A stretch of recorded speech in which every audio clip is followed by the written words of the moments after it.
ইসলাম হলো পূর্ণাঙ্গ জীবন ব্যবস্থার নাম। ইসলাম একমাত্র পূর্ণাঙ্গ জীবন ব্যবস্থার নাম। এই মহাবিশ্বের মধ্যে ইসলাম ছাড়া আর কোন ধর্ম, আর কোন মতবাদ, আর কোন আদর্শ ইসলামের মতো পরিপূর্ণ এবং পূর্ণাঙ্গ নয়। ইন্নাল হামদুলিল্লাহ নাহমাদুহু ওয়া নাস্তাঈনুহু ওয়া নাস্তাগফিরুহু ونعوذ بالله من شرور أنفسنا ومن سيئات أعمالنا من يهده الله فلا مضل له ومن يضلل فلا هادي له ونشهد أن لا إله إلا الله وحده لا شريك له ونشهد أن سيدنا وسندنا وحبيبنا ومولانا محمد أرسله الله إلى كافة الناس بشيرا ونذيرا وداعيا إلى الله بإذنه وسراجا منيرا أما بعد فأعوذ بالله من الشيطان الرجيم بسم الله الرحمن الرحيم اليوم أكملت لكم دينكم وأتممت عليكم نعمتي ورضيت لكم الإسلام دينا بارك الله لنا ولكم في القرآن العظيم ونفعنا وإياكم بالآيات والذكر الحكيم اللهم صل على محمد وعلى آل محمد كما صليت على إبراهيم وعلى آل إبراهيم إنك حميد مجيد اللهم بارك على محمد وعلى آل محمد كما باركت على إبراهيم وعلى آل إبراهيم إنك حميد مجيد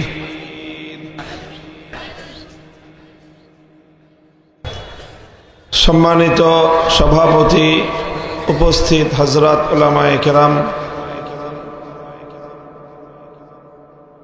শ্রদ্ধাভাজন আমার বয়োজ্যেষ্ঠ মুরব্বী সাহেবান, সমবেত ইসলাম প্রিয় কোরআন প্রেমিক তৌহিদি মুসলমান ভাই ও বন্ধুগণ, এবং বিশেষভাবে আজকের এই আজিমুশান ইসলামী মহাসম্মেলনে উপস্থিত বিপুল পরিমাণ তরুণ যুবক ছাত্র জনতা, বাংলাদেশের সীমান্ত শহর সাতক্ষীরার প্রাণ কেন্দ্রে সাতক্ষীরা কলেজ মাঠে আয়োজিত আজকের এই সাতক্ষীরা উলামা পরিষদ এবং কওমি মাদ্রাসা পরিষদের উদ্যোগে আয়োজিত ইসলামী মহাসম্মেলনে আল্লাহ পাক রব্বুল আলামিন আমাদেরকে সমবেত হওয়ার,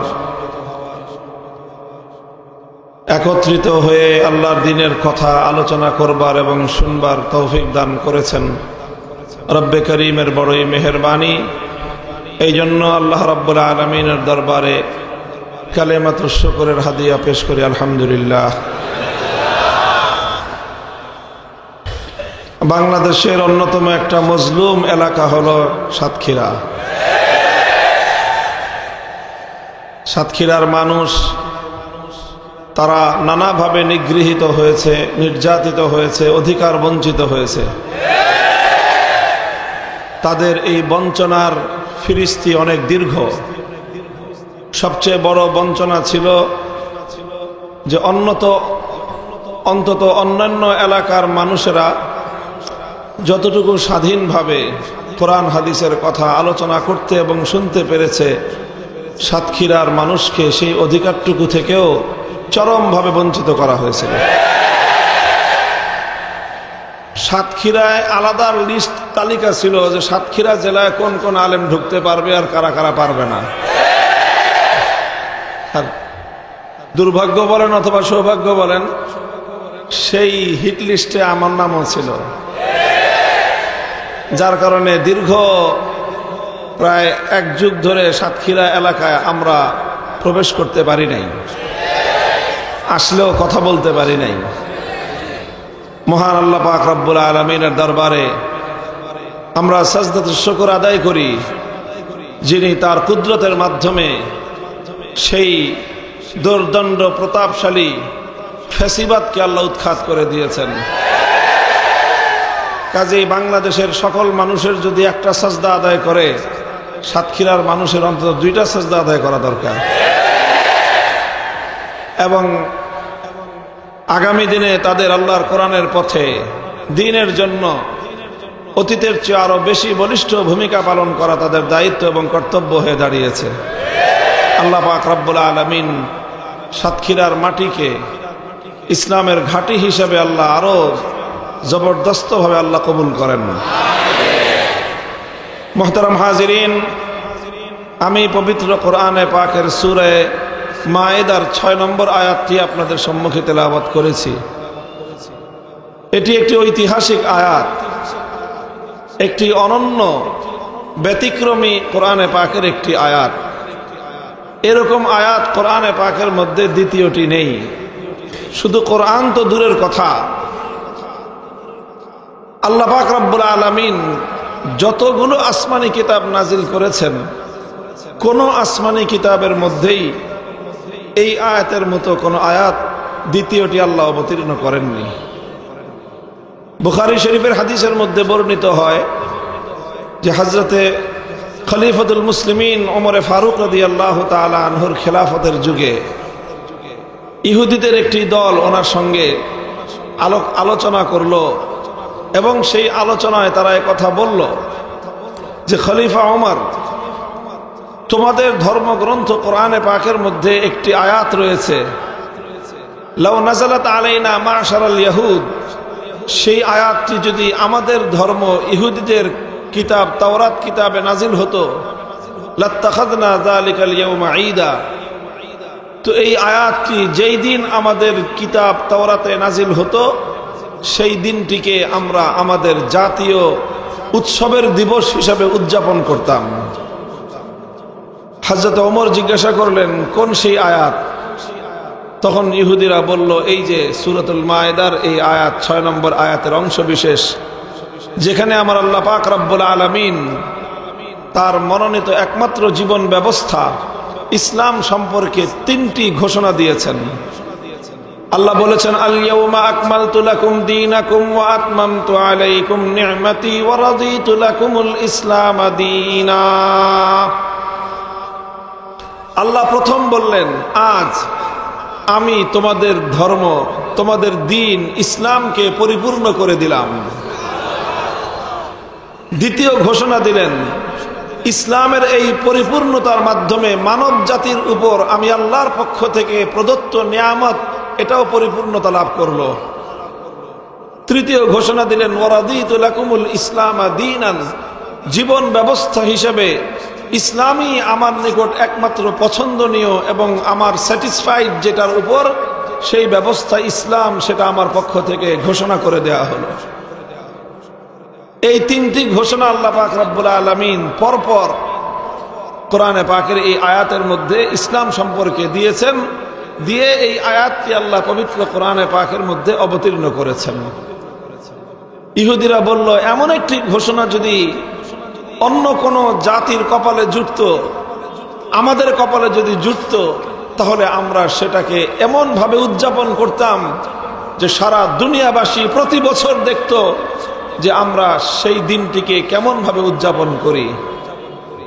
হযরত ওমর ফারুক রাদিয়াল্লাহু তাআলা আনহু তখন তাদেরকে জবাবে বললেন যে, দেখো, তোমাদের মধ্যে আর আমাদের মধ্যে, অন্যান্য ধর্মাবলম্বী আর ইসলাম ধর্মাবলম্বীদের মধ্যে এটাও একটা পার্থক্য যে অন্য ধর্মাবলম্বীরা যে কোনো জিনিস নিজেরা নিজেদের মতো করে তৈরি করে উদযাপন করতে হয়, আর আমাদের নবীর উসিলায় আখেরি পয়গম্বর মুহাম্মদুর রাসূলুল্লাহ সাল্লাল্লাহু আলাইহি ওয়াসাল্লামের বরকতে আল্লাহ মুসলমানদেরকে এই নিয়ামত দান করেছেন যে মুসলমানরা কোনটা উদযাপন করবে কোনটা উদযাপন করবে না সেটাও আল্লাহ তাদের উপর ছেড়ে দেননি, বরং যেটা করতে হবে আল্লাহ সেটাকে নিজে নির্বাচন করে তারপরে মুসলমানদের জন্য নির্ধারণ করে দেন। সুতরাং এই আয়াতটি আল্লাহ নাজিল করেছেন আমাদের জন্য এমন একটি দিনে, এমন একটি মোক্ষম সময়ে, এমন একটি স্বর্ণালী মোমেন্টে, এমন একটি গোল্ডেন মোমেন্ট, স্বর্ণালী মুহূর্তে আল্লাহ পাক এই আয়াতটি নাজিল করেছেন যে পৃথিবীর সকল শ্রেষ্ঠত্ব যখন একত্রিত হয়েছে, পৃথিবীর সকল শ্রেষ্ঠত্ব যখন একটা সময়ে একটা জায়গায় একত্রিত হয়েছে, সেই সময়ের সেই জায়গাটায় যে পৃথিবীর সূচনা লগ্ন থেকে কিয়ামত পর্যন্ত এই শ্রেষ্ঠত্বগুলো আর কোনোদিন একত্রিত হওয়া সম্ভব নয়। সমস্ত শ্রেষ্ঠত্বগুলোকে আল্লাহ পাক একত্রিত করে একটি জায়গায় তারপরে এই আয়াতটি আল্লাহ অবতীর্ণ করেছেন। হযরত ওমর বললেন যে দেখো এই আয়াতটি কখন কোথায় কি অবস্থায় অবতীর্ণ হয়েছে সব আমার স্পষ্ট মনে আছে। এই আয়াতটি নাজিল হয়েছে, আমি হলাম একজন টিচার, আমার মূল পেশা হলো শিক্ষকতা, কাজে আমরা ওইভাবে কথা বলি, একটু মনোযোগী হন, হ্যাঁ, অন্যদিকে আপনারা তাকাবেন না ইনশাআল্লাহুল আজিজ। তো যে বলতেছিলাম হযরত ওমর ফারুক রাদিয়াল্লাহু তাআলা আনহু বললেন দেখো সপ্তাহে 7টা দিন, এই 7 দিনের মধ্যে শ্রেষ্ঠ দিন কোনটি বলেন? জুমার দিন। সপ্তাহের 7 দিনের সেরা দিন হলো জুমার দিন। বছরে 360টার মতো দিবস হয়, মানে সৌর চন্দ্রবর্ষ হিসাবে। সৌরবর্ষে 365 দিন হয়, চন্দ্রবর্ষে 355 দিনের মতো দিন হয়, বা 360 অ্যারাউন্ড আমরা বলে নেই। তো এই 360টা দিবসের মধ্যে সর্বশ্রেষ্ঠ দিবস কোনটা জানেন? খায়রু ইয়াউমিন তালাআত আলাইহি শামসু ইয়াউমু আরাফাতা। বছরের সর্বশ্রেষ্ঠ একটা দিবস যেটা, সেটা হলো আরাফার দিন। বছরের শ্রেষ্ঠ রাত কোনটা বলেন তো? শ্রেষ্ঠ রাত কোনটা? শ্রেষ্ঠ রাত হলো লাইলাতুল কদর। বছরের শ্রেষ্ঠ রাত লাইলাতুল কদর, আর শ্রেষ্ঠ দিবস ইয়াউমে আরাফা, জিলহজ মাসের 9 তারিখ। জিলহজ মাসের 9 তারিখ এটা হলো এই পৃথিবীতে সারা বছরের মধ্যে শ্রেষ্ঠতম দিবস। সপ্তাহের 7 দিনের সেরা দিন জুমার দিন, বছরের সেরা দিন আরাফার দিন। আল্লাহ পাক রব্বুল আলামিন তার কুদরতি সেটআপের মাধ্যমে আগে থেকেই পৃথিবী সৃষ্টির সূচনা লগ্ন থেকে আল্লাহ পাক এমন ভাবে সেটআপ দিয়েছেন যেন বিদায় হজের বছর 10ম হিজরিতে আরাফার দিনটা যেন জুমার দিন পড়ে। আরাফার দিনটা যেন জুমার দিন পড়ে। আল্লাহ পাক একই সঙ্গে জুমার দিন আনলেন, সেই দিনটাকে আরাফার দিন বানালেন। আরাফার দিনের অর্থাৎ জিলহজ মাসের 9 তারিখটা জুমার দিন পড়লো। আর সেই দিনটায় আমার নবী মুহাম্মদ আরবি সাল্লাল্লাহু আলাইহি ওয়াসাল্লাম তার জীবনের 23 বছরের মিশনের, 23 বছরের সংগ্রামী জীবনের, 23 বছরের দাওয়াতি জীবনের, গোটা নবুয়তের 23 বছরের জীবন দিয়ে তিনি যা কিছু অর্জন করেছিলেন, যত সাহাবায়ে কেরামকে তিনি তৈরি করেছিলেন, তার পূর্ণতা পূর্ণ সাহাবায়ে কেরামের জামাতকে নিয়ে, পূর্ণ সাহাবীদের দলকে নিয়ে আল্লাহর নবী তার জীবনের পবিত্রতম সফর, জীবনে আল্লাহর নবী দিন কায়েম হওয়ার পর, মক্কা ইসলাম কায়েম হওয়ার পর একটি মাত্র হজ আল্লাহর নবী করেছেন, যেটিকে ঐতিহাসিকভাবে ইতিহাসের পাতায় হজ্জাতুল ওয়াদা, বিদায়ী হজ বলা হয়। এর আগেও আল্লাহর নবী হজ করেন নাই, এর পরেও আল্লাহর নবী হজ করেননি। নবীর জীবনে একটি মাত্র হজ ইসলাম কায়েম হওয়ার পরে মক্কায় বাস্তবায়িত হয়েছে, সেটি হলো বিদায়ী হজ। সেই বিদায়ী হজে নবীর সঙ্গে সমস্ত সাহাবায়ে কেরাম হজের যতগুলো আমল আছে সবগুলো আমলের মধ্যে সবচেয়ে গুরুত্বপূর্ণ আমল হলো উকুফে আরাফা। আরাফার ময়দানে উকুফ করা। আরাফার ময়দানের যতগুলো জায়গা আছে তার মধ্যে সবচেয়ে দামি জায়গা হলো জাবালে রহমত।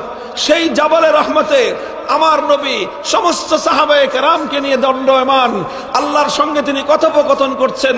এমন একটা সময় পৃথিবীতে আর কোনোদিন আসে নাই, আর কোনোদিনও আসবে না। সেই গোল্ডেন সময়টায়, সেই সোনালী স্থানে আল্লাহ পাক রব্বুল আলামিন তার পয়গম্বরের উপর জিবরিল আমিনকে পাঠিয়ে কোরআনে পাকের এই আয়াতটি অবতীর্ণ করলেন। সময়টা সর্বশ্রেষ্ঠ, স্থানটা সর্বশ্রেষ্ঠ, উপলক্ষটা সর্বশ্রেষ্ঠ। সমস্ত শ্রেষ্ঠত্ব একত্রিত হওয়ার পর এমন একটা ঘোষণা আসলো, সেই ঘোষণাটাও হলো সর্বশ্রেষ্ঠ। শ্রেষ্ঠত্বের সমাহার একত্রিত হয়েই ইসলামের পূর্ণাঙ্গতার ঘোষণা এলো।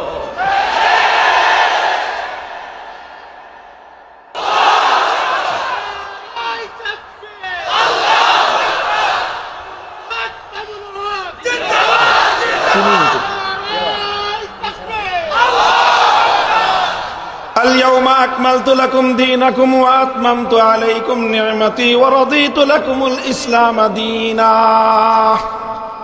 মুহতারাম হাজিরিন, এটা অনেক বড় একটা সৌভাগ্যের বিষয়, অনেক বড় একটা গৌরবের বিষয় যে আমার আল্লাহ পাক রব্বুল আলামিন মুসলমানদের জন্য এই আয়াত নাজিল হওয়ার দিবসকে নিজেদের পক্ষ থেকে নতুন করে উদযাপন করবার কোনো প্রয়োজন অবশিষ্ট রাখেন নাই।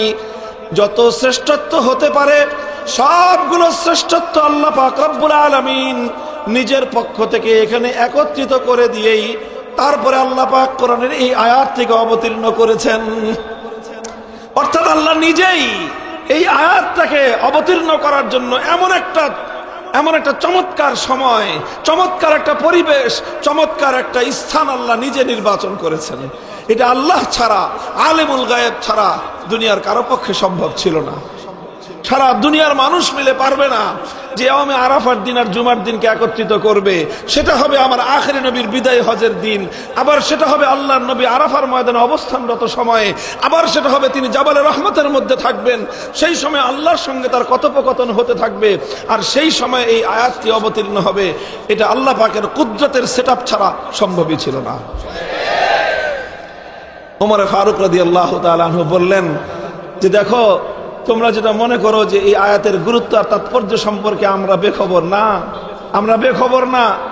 আমার সব মনে আছে, সব আমার স্মৃতিপটে ভাস্বর হয়ে আছে, আমার চোখে এখনো ভাসে সেই দৃশ্যগুলো। আমিও ছিলাম সেই সোনালী কাফেলায় সৌভাগ্যবানদের মধ্যে যারা আল্লাহ নবীর পাশে ছিলাম। এই আয়াত অবতীর্ণ হওয়ার ঘোষণার পর মুসলিম জাতির মধ্যে আনন্দের হিল্লোল বয়ে গিয়েছিল। মুহতারাম হাজিরিন,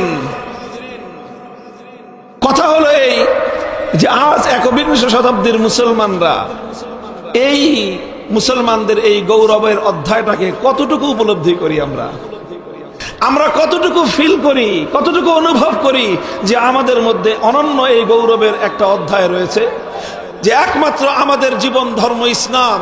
এই ইসলামকেই আল্লাহ পাক রব্বুল আলামিন পরিপূর্ণতার ঘোষণা দিয়েছেন। পৃথিবীতে আর কোন ধর্ম সম্পর্কে, আর কোন কিতাবের মধ্যে আল্লাহ পাক রব্বুল আলামিন এই জাতীয় ঘোষণা বা এই জাতীয় আয়াত অবতীর্ণ করেননি। এই বিষয়টা একমাত্র শুধুমাত্র ইসলাম এবং মুসলিম জাতির অনন্য সম্পদ। আলহামদুলিল্লাহ বলেন, জোরে বলেন, জোরে আলহামদুলিল্লাহ। বুঝে বলছেন? বুঝে? আল্লাহ বুঝে উপলব্ধি করার তৌফিক দান করেন। সুতরাং আমার এই আয়াত থেকে যতটুকু আমি আলোচনা করলাম, এই আয়াতের প্রেক্ষাপট সম্পর্কে, ইহুদিদের রেফারেন্স, ওমর রাদিয়াল্লাহু তাআলা আনহুর সে সম্পর্কে তার পর্যালোচনা, বুখারীর হাদিসের উদ্ধৃতি, এই সব কিছু দিয়ে আমি একটা কথাই এখানে সাব্যস্ত করতে চাই। আমি সাব্যস্ত করার কিছু না, আসলে কোরআন সাব্যস্ত করে দিয়েছে। আমি সেটা ব্যক্ত করতে চাই। সেটা হলো ইসলামের একটা অনন্য সৌন্দর্য, ইসলামের অনন্যতা, ইসলামের সর্বশ্রেষ্ঠ সৌন্দর্য হলো ইসলাম পূর্ণাঙ্গ ব্যবস্থা। ইসলামের অনন্যতাটা হলো এই জায়গায়, ইসলামের পূর্ণাঙ্গতা। ইসলামের অনন্যতাটা কোথায়? ইসলামের পূর্ণাঙ্গতা। ইসলামের বলেন সবাই। আপনার সাতক্ষীরার মানুষ যথেষ্ট সচেতন, আপনারা শিক্ষিত অনেক এখানে, আজকের অডিয়েন্স আমার, আমি জানি। কাজে এই জন্য একটু ডিপ আলোচনা করার ইচ্ছা করেছি। আপনারা দোয়া করতে থাকেন যেন আমি কথাটা আপনাদেরকে যথাযথভাবে আমি উপস্থাপন করতে পারি। ইসলামের অনন্যতা হলো ইসলামের পূর্ণাঙ্গতা, ইসলামের শ্রেষ্ঠত্ব হলো ইসলামের পরিপূর্ণতা।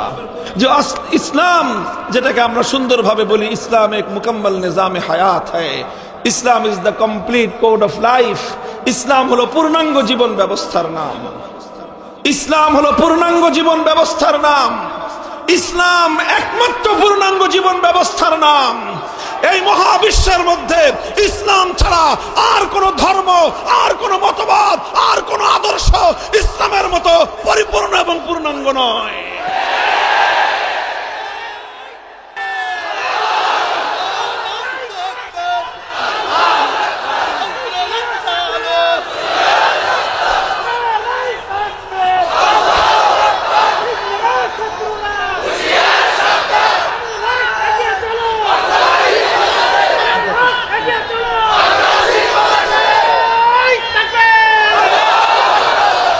দেখেন, এই কথাটা আমি গলার জোর দিয়ে বললাম এজন্য না যে আমার শুধু গলায় জোর আছে তা না, এজন্য বলেছি কারণ এই কথাটা মিনমিন করে বললে এই কথাকে অপমান করা হবে। এই জন্য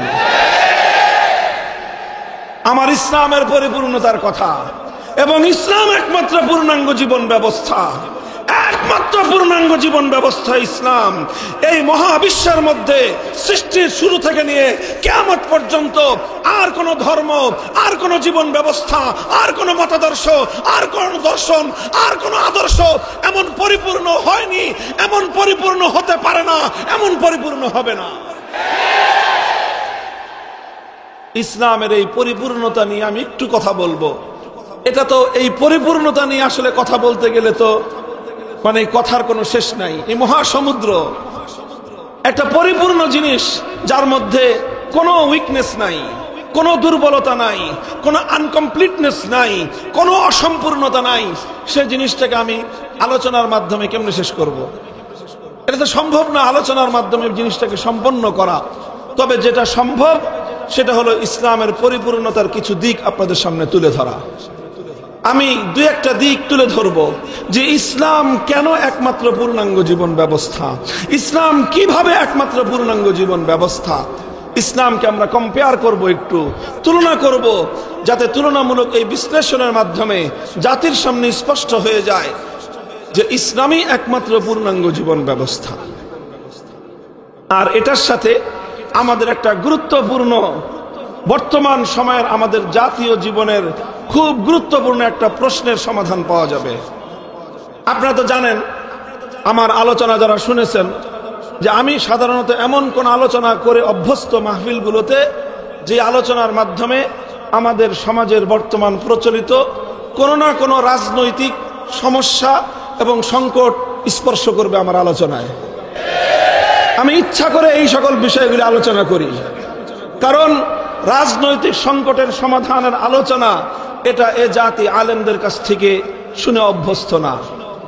আর তার চেয়ে বড় কথা হলো, কিছু মানুষ আছে তারা আলেমদের কাছ থেকে রাজনৈতিক সংকটের সমাধান শুনতে পছন্দ করে না। তার চেয়েও বেশি কথা, কিছু মানুষের মধ্যে অ্যালার্জির চুলকানির উপদ্রব হয়, তাদের শরীর চুলকাইতে শুরু করে যখনই আলেম সমাজ রাজনৈতিক কোনো সমস্যার সমাধান নিয়ে কথা বলতে শুরু করে। এখন তাদের ব্যাপারে আমাদের কি চিন্তা? আমাদের একটাই চিন্তা, কুল মুতু বিগাইজিকুম, তোমাদের যদি চুলকাইতে চুলকাইতে চামড়া ছিলেও যায় আমাদের কিছুই করার নাই, আমাদেরকে তো ইসলামের কথাগুলো বলতেই হবে। ইসলাম প্রদত্ত সমাধান জাতির সামনে আমাদেরকে বলতেই হবে। রাজনৈতিক সমাধানের কথা আমরা বলবোই, রাষ্ট্রের যে সকল অসঙ্গতি আছে সেগুলো আমরা বলবোই। আমাদের কাঁধের উপর উন্মুক্ত তরবারিও যদি ধারণ করা হয়, আমাদের বুকের উপর যদি পিস্তল ধারণ করা হয়, বুলেটের আঘাত যদি আমার বুকের দিকে ছুটতে আরম্ভ করে, এক মুহূর্ত প্রাণ থাকলে আল কোরআনের শ্রেষ্ঠত্বের কথা বলেই যাব।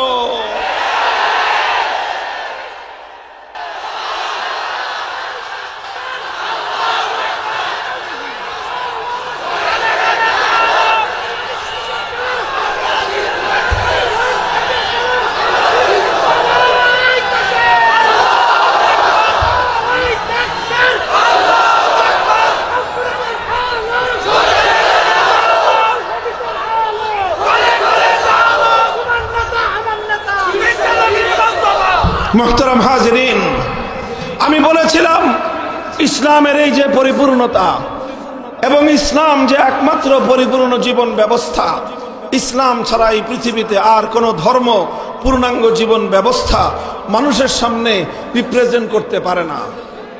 ইসলাম ছাড়া অন্য কোনো ধর্ম বিশ্ববাসীর সামনে পূর্ণাঙ্গ কোনো জীবন ব্যবস্থা দিতে পারে নাই, দিতে পারে না। এই কথার প্রমাণ হিসেবে আমি শুধু দুটো দৃষ্টান্ত উপস্থাপন করব, দুটো দিক ইসলামের অনন্য সৌন্দর্যের উপস্থাপন করব স্যাম্পল হিসেবে, দৃষ্টান্ত এবং উপমা হিসেবে, যে এই সমস্যাগুলোর সমাধান একমাত্র ইসলামই দিতে পারে, অন্য কোনো ধর্ম দিতে পারে না।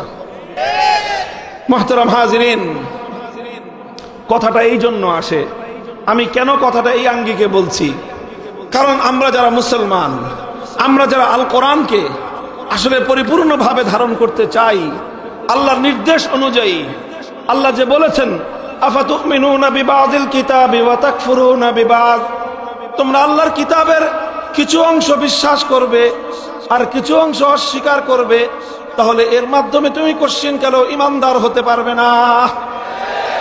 কাজে আমরা কোরআনের কিছু অংশ বিশ্বাস করব, কিছু অংশ পরিত্যাগ করব, আমরা এমন ধোঁকাবাজ মুনাফিক মার্কা ইমানদার হতে চাই না। আমরা চাই কোরআনকে ধরেছি তো পূর্ণাঙ্গভাবে ধরব, আমার মাথার চুল থেকে পায়ের নখ পর্যন্ত গোটা জীবনটাতেই আল কোরআনকে আমরা অনুসরণ করব, ইসলামকে আমরা অনুসরণ করব। আর ইসলামকে যদি আমরা সর্বক্ষেত্রে অনুসরণ করতে চাই, জীবনের সকল ক্ষেত্রে যদি আমি ইসলামকে অনুসরণ করতে চাই, তাহলে আমার ব্যক্তি জীবনে যখন ইসলামের প্রশ্ন আসবে সেখানেও আমাকে ইসলামকে অনুসরণ করতে হবে। আমার পারিবারিক জীবনে যখন কোনো বিষয় আসবে সেখানেও আমাকে ইসলামের নির্দেশ মানতে হবে। আমার ব্যবসায়িক কর্মকাণ্ডের ক্ষেত্রে, অর্থনৈতিক কর্মকাণ্ডের ক্ষেত্রে যখন আমি কোনো কাজ করব সেখানেও আমাকে ইসলামের অনুসরণ করতে হবে। আমি যখন কোনো রাষ্ট্র এবং রাজনীতির কোনো বিষয় নিয়ে আমি আলোচনা করব, কাজ করব, রাজনীতি করব, রাষ্ট্র পরিচালনা করার কোনো কাজ আমি যখন করতে যাব, আমি যদি মুসলিম হয়ে থাকি সেখানেও আমাকে একমাত্র ইসলামকেই অনুসরণ করতে হবে। আর তখনই আমরা দাবি তুলি যে আমরা চাই এমন একটা রাষ্ট্র ব্যবস্থা, যে রাষ্ট্র ব্যবস্থাটা পরিচালিত হবে ইসলামের আলোকে। আমরা চাই ইসলামী হুকুমত, আমরা চাই আল্লাহ প্রদত্ত খেলাফতের রাজনৈতিক ব্যবস্থা বাস্তবায়িত করতে। এখন স্বাভাবিকভাবেই, খুব সিম্পল ভাবেই কারো মনের মধ্যে একটা সংশয় আসতে পারে, বিশেষ করে অন্য ধর্মাবলম্বী যারা, যে সকল ভাইয়েরা আমাদের আছেন, আমি তাদের সবাইকে ভাই বলে আখ্যায়িত করলাম।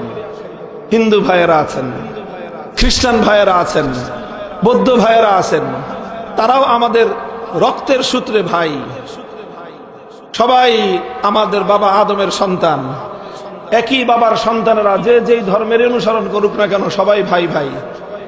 কথা বলেন, একই বাবা এবং মায়ের ঔরস থেকে জন্ম নেওয়া সন্তানরা খারাপ হোক ভালো হোক সব ভাই ভাই, এর মধ্যে কোনো সন্দেহের অবকাশ আছে? কোনো অবকাশ নাই। সুতরাং সেই হিসেবে জন্মসূত্রে আমরা সকলেই আমাদের আদি পিতা বাবা আদমের সন্তান, একই মা হাওয়া আলাইহিস সালামের সন্তান। সেই হিসেবে সব ধর্মাবলম্বীরা পরস্পর তারা জন্মসূত্রে রক্তসূত্রের ভাই ভাই। হিন্দু ভাইদের কথা বললাম, খ্রিস্টান, বৌদ্ধ, ইহুদি, যত ধর্মাবলম্বী ভাইয়েরা আছেন তারা চিন্তা করতে পারেন যে হুজুর আপনারা মুসলিম হিসেবে যদি ইসলামী রাষ্ট্র চান, তাহলে আমি তো হিন্দু হিসেবে হিন্দু রাষ্ট্র চাইতে পারি। বলেন প্রশ্নটা আসে কিনা? একজন বৌদ্ধ চিন্তা করতে পারে যে হুজুর বা মুসলিম ভাই, তুমি যদি অ্যাজ এ মুসলিম ইসলামী রাষ্ট্র চাও, আমি তো বৌদ্ধ হিসেবে বৌদ্ধ রাষ্ট্র চাইতে পারি, আমি তো খ্রিস্টান হিসেবে একটা খ্রিস্ট রাজ্য চাইতে পারি, আমি তো ইহুদি হিসেবে একটা ইহুদি রাষ্ট্র চাইতে পারি। আমি আপনার প্রাথমিকভাবে আপনার এই কথার সাথে সম্পূর্ণ একমত যে হ্যাঁ, আপনার মনের মধ্যে এই কথাটা আসতে পারে। আমি মুসলিম হিসেবে যেরকম ইসলামী রাষ্ট্র চাই, আমি যেমনভাবে আমার ব্যক্তি জীবনে আমি ইসলামকে অনুসরণ করতে চাই, আমার রাজনৈতিক এবং রাষ্ট্র জীবনেও আমি ইসলামকে অনুসরণ করতে চাই, তুমিও চাইতে পারো। শুধু অমুসলিমদের মধ্যে নয়, বরং অনেক মুসলমানদের মধ্যেও এই প্রশ্ন আসে, তাদের মধ্যে এই কনফিউশন আছে। তারাও চিন্তা করে যে আমরা মুসলিম হিসেবে যদি ইসলামী রাষ্ট্রের দাবি তুলি, তাহলে তো অমুসলিমরাও হিন্দু রাষ্ট্রের, বৌদ্ধ রাষ্ট্রের, খ্রিস্ট রাষ্ট্রের, ইহুদি রাষ্ট্রের দাবি তুলবে, সমস্যার সমাধান কোথায়? এই জন্য এই প্রশ্নের গোলক ধাঁধায় পড়ে অনেক অমুসলিম, অনেক মুসলমান, নামাজি, হাজি, গাজী, বহু মুসলমান এই প্রশ্নের গোলক ধাঁধায় পড়ে তারাও ইসলামী রাষ্ট্রের দাবি তুলে না। আছে না নাই? যদি তারা ইসলামী রাষ্ট্রের দাবির সঙ্গে একমত হতো তাহলে মুসলমানদের দেশে কোনো অনৈসলামিক দল থাকতোই না। যারা রাজনীতি করে, কোন মুসলমান ইসলামী রাজনীতি ছাড়া অন্য কোন রাজনীতি করতোই না। অন্য রাজনীতি করে কেন? এই প্রশ্নের গোলক ধাঁধায় যে আমি যদি মুসলিম হিসেবে ইসলামী রাষ্ট্র চাই, হিন্দু হিসেবে সে হিন্দু রাষ্ট্র চাইতে পারে, খ্রিস্টান হিসেবে সে খ্রিস্টান রাষ্ট্র চাইতে পারে, বৌদ্ধ হিসেবে সেও তো বৌদ্ধ রাষ্ট্র চাইতে পারে, অন্যান্য ধর্মাবলম্বীরা যে যে যার যার ধর্মের আলোকে রাষ্ট্র চাইতে পারে, তখন তাহলে এই সমস্যার সমাধান কি? এই সমস্যার সমাধান করার জন্যই এই সকল হীনমন্য মুসলমানেরা,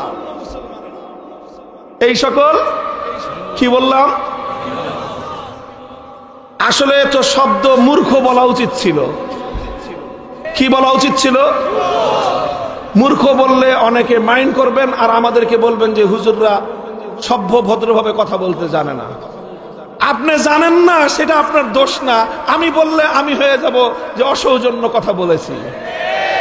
ঠিক আছে, আপনাদের খাতিরে বললাম না মূর্খ, বললাম না অজ্ঞ, তবে এতটুকু তো অবশ্যই বলবো আপনি অনবহিত, আপনার কাছে এই খবর পৌঁছে নাই, আপনি ইসলাম নিয়ে স্টাডি করেন নাই, ইসলামকে জানার চেষ্টা করেন নাই, ইসলামকে পরিপূর্ণভাবে অনুধাবন করার চেষ্টা করেন নাই, আপনি আল কোরআন পড়াশোনা করেন নাই, আপনি আমার নবীর সুন্নাহ নিয়ে গবেষণা করেন নাই, ন্যূনতম আলেমদের কাছ থেকে জানার চেষ্টাটা পর্যন্ত আপনি করেন নাই।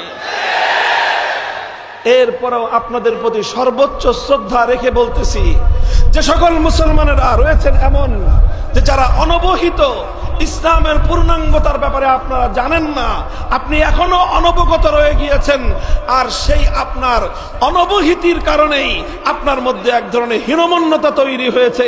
আর সেই হীনমন্যতার পরিণাম হলো এই যে আমরা যেমন বুক ফুলিয়ে আল্লাহর জমিনে ইসলামী রাষ্ট্রের দাবি তুলতে পারি, আপনি ইসলামের রাষ্ট্রের দাবি করতে পারেন না বলেই ইসলাম বাদ দিয়ে আপনি আব্রাহাম লিঙ্কন, কার্ল মার্কস, মাও সেতুং, লেনিনদের আদর্শের রাজনীতি করেন। সেই সকল মুসলিম ভাইদেরকে একটু জানানোর জন্যই আমার আজকের আলোচ্য বিষয়। এটা আমরা আলোচনা করছি যে বুঝেন, বুঝবার চেষ্টা করেন একটু যে এই যে আমাদের দাবি এবং আপনাদের যে কনফিউশন, এই গোলক ধাঁধার সমাধান আমি দেব শুধুমাত্র দুটো স্যাম্পলের মাধ্যমে, দুটো দৃষ্টান্তের মাধ্যমে।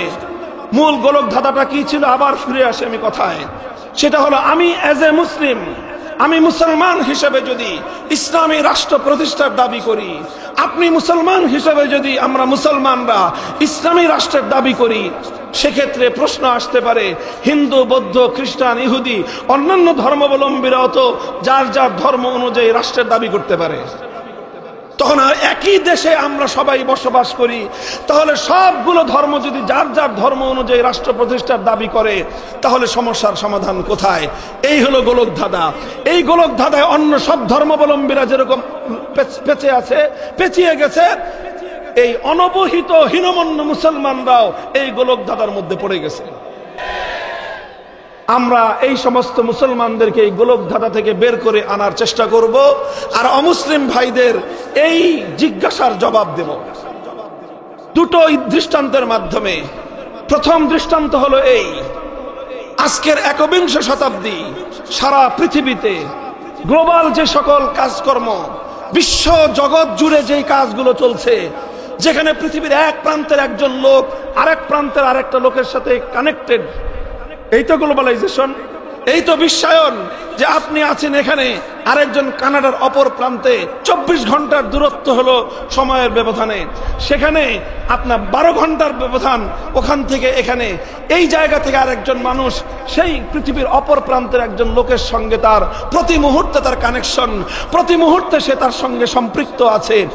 বিশ্বায়নের এই যুগে মানুষের অনেক কাজ গ্লোবাল স্টেজে করতে হয়, আন্তর্জাতিক স্তরে মানুষকে অনেক কাজ করতে হয়, যেই কাজগুলোর সঙ্গে সারা পৃথিবীর মানুষ একসঙ্গে কানেক্টেড থাকে, একসঙ্গে জড়িত থাকে।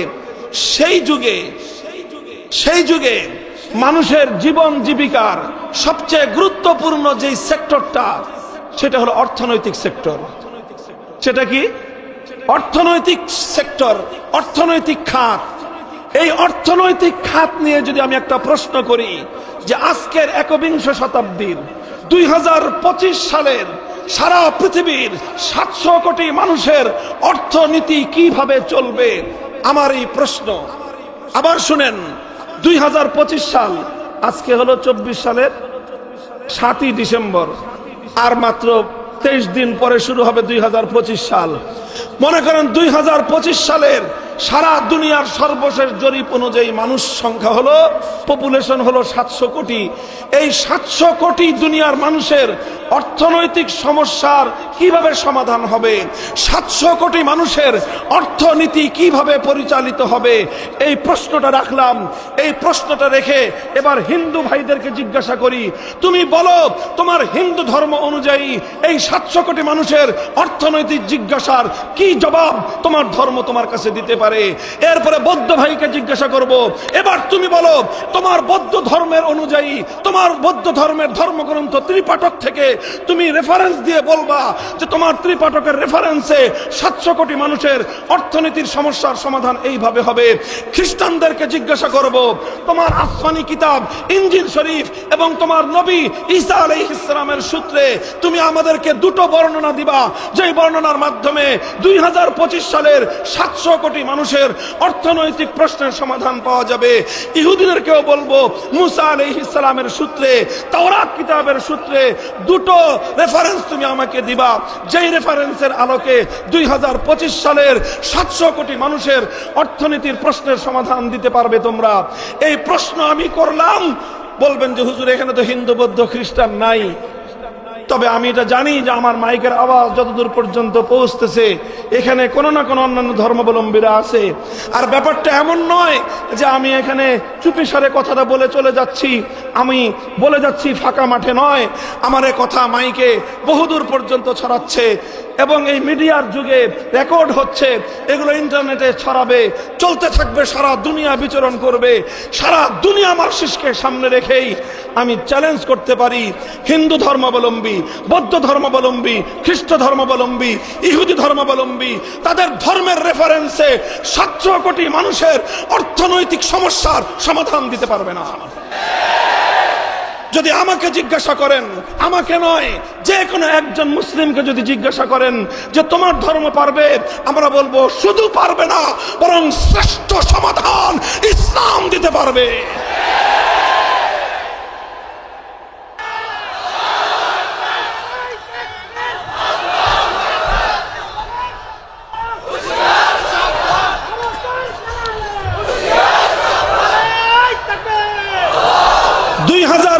সালের জাতীয় বাজেট কিভাবে হবে, 2025 সালের এই আধুনিক একবিংশ শতাব্দীর মিলেনিয়ামের যুগের একটা রাষ্ট্রের জাতীয় বাজেট কিভাবে হবে, রেভিনিউ কালেকশন কিভাবে হবে, এক্সপেন্ডিচার কিভাবে পরিচালিত হবে, এই সকল খাতগুলোকে যদি আপনি ধর্মের আলোকে সাজাতে চান, নট অনলি ফর মুসলিমস, শুধু মুসলমানদের জন্য নয়, জাতি ধর্ম নির্বিশেষে প্রত্যেকটি ধর্মাবলম্বীর জন্য প্রযোজ্য একটি জাতীয় বাজেট যদি আপনি আমার কাছে চান, আমি আল কোরআনের আলোকে, আল্লাহর পয়গম্বরের সুন্নাহর আলোকে বিশ্ববাসীর সামনে উপহার দিতে সক্ষম। মুহতারাম হাজিরিন, এটা শুধু আমাদের গলার জোরের কথা না, এই জন্য এই কথাগুলো একটু আস্তে বলতেছি। অন্য কথা যতটা জোরে বলি, এই কথাটা একটু আস্তে বলছি না আমি? হ্যাঁ, এই কথাটা আস্তে বলতেছি। এজন্য বলতেছি যে এই কথাটা আমার গলার জোরের কথা নয়, এটা রিয়ালিটি, এটা বাস্তবতা। এত বড় রাষ্ট্র আছে আমাদের পার্শ্ববর্তী রাষ্ট্র ভারত, সেই ভারত বর্তমান শাসন করতেছে একটা হিন্দুত্ববাদী একটা সরকার, চরম হিন্দুত্ববাদী সরকার। সেই হিন্দুত্ববাদী সরকারের প্রধান নরেন্দ্র মোদী, অমিত শাহ এবং তাদের যে বিজেপি যে দল, তাদেরকে আমরা ওপেন চ্যালেঞ্জ করলাম, আনো মোদি কি বলছে সেটা জানতে চাই না, তোমার ধর্মগ্রন্থ কি বলে রেফারেন্স দাও। তোমার গীতার রেফারেন্সে তুমি কথা আনো যে 2025 সালের আমার দেশের লাগবে না বেটা, তোর দেশেরটাই দে। ভারতের জাতীয় বাজেট হিন্দু ধর্মের রেফারেন্সে, তাদের ধর্মীয় গ্রন্থের রেফারেন্স দিয়ে বাজেট কালেকশন কিভাবে হবে, বাজেট খরচ কিভাবে হবে, হিন্দু ধর্মের আলোকে তুমি একটা বাজেট প্রদান করো। পারবা না। কেন পারবা না? কারণ তোমার ধর্ম সে ব্যাপারে নীরব।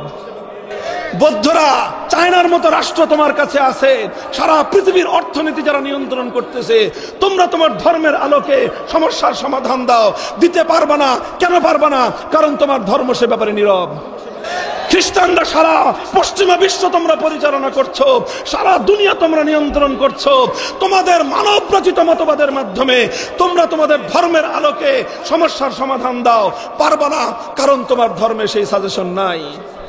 ইহুদিরা কুটো চাল চালতে পারবা, মুসলমানদের বাইতুল মুকদ্দাস দখল করতে পারবা, সারা পৃথিবীর মানুষের পকেট কেটে অর্থনীতি নিয়ে তোমরা তোমাদের জন্য সেই কালো টাকার পাহাড় গড়তে পারবা, চুরি করতে পারবা, মুসলমানদের সারা পৃথিবীর জনগণের সম্পদ নিয়ে নিজেদের জন্য স্তূপাকৃত করতে পারবা। ধর্মের আলোকে 21 শতাব্দীর আন্তর্জাতিক বাজেট তো দূরের কথা, একটা রাষ্ট্রের জাতীয় বাজেট তোমরা দিতে পারবা না। এর চরম দৃষ্টান্ত হলো এই, আজকের পৃথিবীর সারা দুনিয়া জুড়ে অর্থনৈতিক লেনদেনের জন্য, অর্থনৈতিক কার্যক্রম পরিচালনার জন্য একটা অনিবার্য অনুষঙ্গ হয়ে দাঁড়িয়েছে ব্যাংকিং সিস্টেম। বলেন বলেন, সারা দুনিয়ার, সারা পৃথিবীর যত অর্থনৈতিক ট্রানজাকশন এই সব চলছে ব্যাংকিং সেক্টরের মাধ্যমে। এখন তো তারা বলতেছে যে আগামীর দিনে ক্যাশলেস সোসাইটি হবে সারা পৃথিবী জুড়ে। এই ক্যাশলেস সোসাইটি বলেন, যেভাবেই বলেন, সব কিছুর চ্যানেলটা হলো ব্যাংকিং চ্যানেল। এই ব্যাংকিং চ্যানেলের মাধ্যমে সারা দুনিয়ার 700 কোটি মানুষ কিন্তু এই চ্যানেলের সঙ্গে কোনো না কোনো ভাবে জড়িত। বলেন কথা ঠিক না বেঠিক? এই যে ব্যাংকিং সিস্টেমটা সারা দুনিয়ায় পরিচালিত হচ্ছে এবং ব্যাংকিং সিস্টেমটা আজকের পৃথিবীর অর্থনৈতিক কার্যক্রমের একটা অনিবার্য পরিবহন হিসেবে, বাহন হিসেবে ব্যবহৃত হচ্ছে। এই ব্যাংকিং সেক্টরটা নিয়ে যদি আমি আপনাদের সামনে দৃষ্টান্ত দেই, শুধু আমার এই বাংলাদেশে সরকার অনুমোদিত ইসলামিক ব্যাংক আছে 9টা। কয়টা? ফুল ইসলামিক ব্যাংক, একেবারে টপ টু বটম যে ব্যাংকগুলো ইসলামকে অনুসরণ করবে বলে তারা প্রতিশ্রুতি দিয়েছে। বাকি কতটুকু তারা অনুসরণ করে সেটা তাদের ইমানদারির বিষয়, সেই জায়গায় আমি আলোচনা করতে চাই না।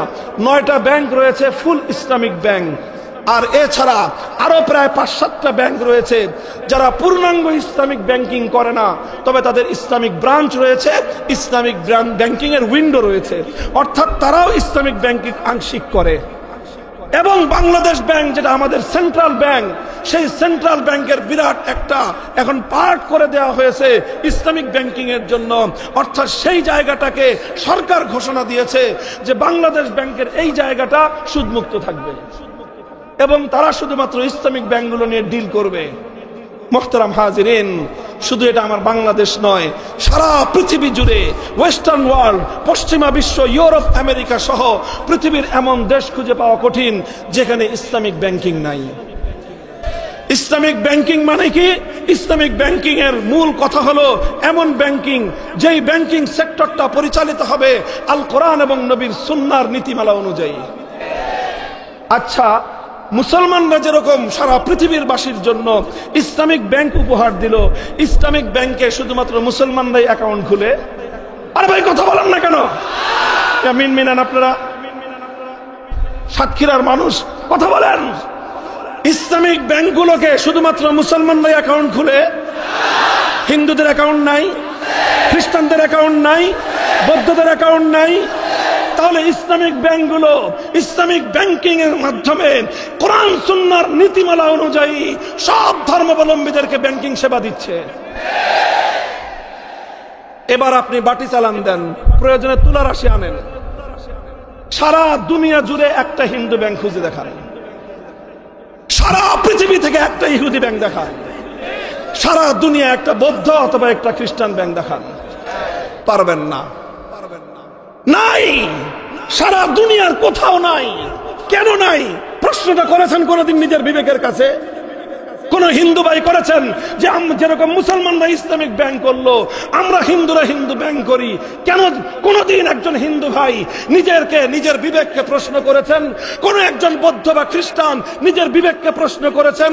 আর হীনমন্য, অনবহিত, প্রকৃত মূর্খ মুসলমানরা কোনদিন জিজ্ঞাসা করেছেন যে আমি রাজনীতির কথা শুনলেই, ইসলামী রাজনীতির কথা শুনলেই শরীরের মধ্যে অ্যালার্জির চুলকানি হয়, যখন ব্যাংকিং সেক্টরে ইসলামিক ব্যাংক গোটা বাংলাদেশের অর্থনীতির মেরুদণ্ডকে সোজা রাখে, তখন তোমার ইসলামের নাম শুনলে তো তোমার চুলকানি হয় না? আল্লাহ পাক তোমাদেরকে বুঝদান করুন। হীনমন্য মুসলমান, মাথা সোজা করে দাঁড়াও। তুমি কোন বিকলাঙ্গ ধর্মের অনুসারী নও, তুমি কোন আনকমপ্লিট ধর্মের অনুসারী নও, তুমি একটা কমপ্লিট কোড অফ লাইফ, ইসলামের আদর্শের অনুসারী। তুমি কেন হীনমন্যতার শিকার হবা? মুহতারাম হাজিরিন, আমি এই প্রসঙ্গে কথা দীর্ঘায়িত করতে চাই না। এটা শুধু একটা আপনাদেরকে দৃষ্টান্ত হিসেবে দেখালাম যে ইসলাম তো আজ প্রায় 1960-এর দশক থেকে 40 বছর আর 20 বছর, 60 বছর প্লাস 5 বছর, 65 বছর, আজ প্রায় 7 দশক হতে চলেছে যে সারা দুনিয়া জুড়ে মুসলমানরা ইসলামিক ব্যাংকিং সিস্টেম গড়ে তুলে দুনিয়ার 700 কোটি মানুষের অর্থনৈতিক লেনদেন ইসলামের নীতিমালা অনুযায়ী পরিচালনা করবার ব্যবস্থা শুধু কিতাবপত্রে নয়, প্র্যাকটিক্যালি সারা দুনিয়ার সামনে দিয়েছে। তাহলে অর্থনীতির ক্ষেত্রে ইসলাম মানা যায়, হিন্দু ধর্ম মানা যায় না। অর্থনীতির ক্ষেত্রে ইসলাম মানা যায়, বৌদ্ধ ধর্ম মানা যায় না। অর্থনীতির ক্ষেত্রে খ্রিস্টান ধর্ম, ইহুদি ধর্ম মানা যায় না, মানা যায় কেবলমাত্র ইসলাম ধর্ম। মুহতারাম হাজিরিন, কথাটা এই জায়গায়, তুমি যদি ইসলামিক রাষ্ট্র ব্যবস্থার কথা শুনলে তোমার এতটাই অ্যালার্জির চুলকানি হয়, তোমার যদি এতটাই গাত্রদাহ হয়, তাহলে তুমি কথাটা কেন বুঝো না যে ইসলামই পারে একমাত্র মানব জীবনের সব সমস্যার সমাধান দিতে। ইসলাম পারে মানুষের অর্থনৈতিক সমস্যার সমাধান দিতে। শুধু মুসলমানের নয়, জাতি ধর্ম নির্বিশেষে একটা নাস্তিক, এমনকি মুরতাদ, যে আল্লাহকে স্বীকার করে না, ওই বেটারও অর্থনৈতিক সুরক্ষা একমাত্র ইসলাম প্রদান করতে পারে, আর কেউ পারে না। অন্য কোন ধর্মে এই কথাগুলো নাই। না থাকার কারণ হলো ওই ধর্মগুলোকে, এটাকে কমপ্লিট কোড অফ লাইফ হিসেবে দুনিয়াতে পাঠানো হয় নাই। দেখেন, এটা একটা কথা গেল।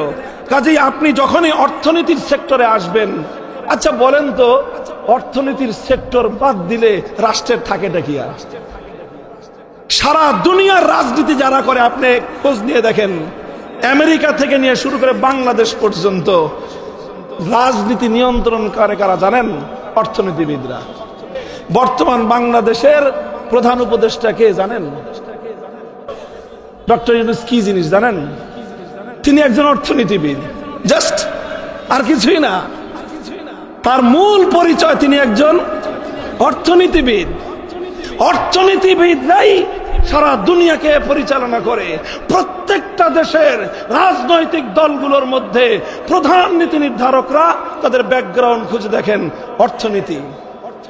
অর্থনৈতিকভাবে তারা অর্থনীতি সাবজেক্টের সঙ্গে তারা গভীরভাবে জড়িত, এবং এই সাবজেক্ট নিয়ে যারা নাড়াচাড়া করে, এর সঙ্গে রাষ্ট্রনীতি এবং রাষ্ট্র ব্যবস্থার এতটাই গভীর সম্পর্ক যে আজকে বলা হয় অর্থনীতি যদি ডাউন হয়, রাষ্ট্র ব্যবস্থা ফল করে। অর্থনীতি ডাউন করলে, অর্থনীতি যদি ব্যর্থ হয়, রাষ্ট্র ফল করে। তাহলে সেখানে অর্থনীতির এতটাই গুরুত্ব, সেই জায়গাটায় ইসলাম সারা দুনিয়ার সামনে একটা চমৎকার অর্থনৈতিক ব্যবস্থা দিতে পেরেছে। অন্য কোন ধর্মের চমৎকার আর অচমৎকার তো পরের কথা, তোমার তো কোনো সিস্টেমই নাই। তুমি একটা সিস্টেম দিতা, তারপরে আমি কম্পেয়ার করতাম যে তোমারটা কত মার্ক পায়, আমারটা কত মার্ক পায়। তোমাদের কারো কাছে তো কোনো সিস্টেমই নাই, তুলনা করব কিসের সাথে? কথা বলেন ঠিক না বেঠিক? আমি ভাই অন্য কোন ধর্মকে নেগলেক্ট করছি না, তবে আমি রিয়েলিটি বলছি, বাস্তবতা হলো এই, অন্য যার যেটা সত্যতা সেই সত্যতাটা তো আমাকে বলতেই হবে। হিন্দু ধর্মের মধ্যে আধুনিক যুগের অর্থনীতি নিয়ে আলোচনা নাই, বৌদ্ধ খ্রিস্টান ইহুদি ধর্ম কোন ধর্মের মধ্যে একবিংশ শতাব্দীর ব্যাংকিং সেক্টরের সমস্যার সমাধান দেওয়ার মতো কোনো ম্যাটার নাই। আল্লাহ পাক বুঝবার তৌফিক দান করেন। দ্বিতীয় বিষয় আসেন, আরেকটা বলেছিলাম, এটা একটা স্যাম্পল দিলাম অর্থনীতির বিষয় নিয়ে, তার মধ্যে বিশেষভাবে দিলাম ব্যাংকিং সেক্টরের সমাধান দৃষ্টান্ত। এরপরে আসেন রাজনীতি।